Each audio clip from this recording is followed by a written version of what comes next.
naitwa Santilio, ni afisa mtendaji wa mfuko wa SELF. Mfuko wa SELF ni mfuko wa serikali, tunafanya kazi chini ya Wizara ya Fedha. Mfuko wa SELF una majukumu makubwa matatu.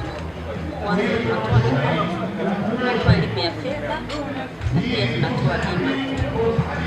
Mfuko wa SELF umeweza kufanya kazi toka mwaka 2015. Toka tulipoanza mpaka sasa umeweza kutoa mikopo yenye thamani ya milioni 423,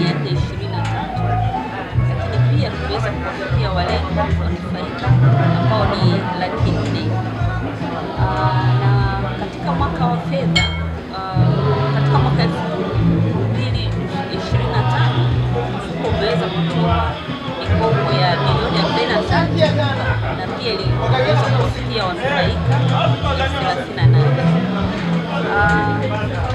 Wiki hii tumekuja kushiriki hapa, ni wiki ya huduma ya kifedha mwaka 2025. Hapa tumeweza kutoa elimu kwa wananchi na tunaamini kabisa elimu ambayo tumeitoa itaweza kuwasaidia na kuweza kutumia vizuri mikopo yao na kuweza kurejesha. Kwa watu wote ambao wako tayari kupata huduma zetu, sisi tuna matawi. Kuna matawi yapatayo 12 ambayo yako nchi nzima. Kwa hiyo kitu ambacho wanaweza kufanya ni kufika kwenye matawi yetu. Pale watapewa taratibu zote ambazo zinatakiwa zifanyike, lakini vile vile tuko hata kwenye mitandao ya kijamii kule pia wanaweza wakaingia wakapata taarifa zetu, wakapata zile contact, ikiwemo namba zetu za simu. Kwa hiyo watatufikia na wakifika katika tawi wataweza sasa kupata huduma zetu.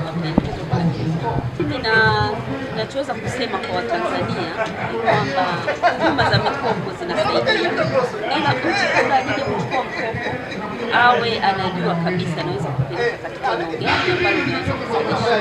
Kwa hiyo kuchukua mkopo, kitu cha kwanza uwe na uhakika unapeleka sehemu inayozalisha, lakini cha pili uwe ufanye tathmini ya uhakika wa biashara yako ili kuchukua mkopo uweze kukusaidia. Kwa hiyo ni muhimu zaidi wapate elimu ya fedha kabla hujachukua.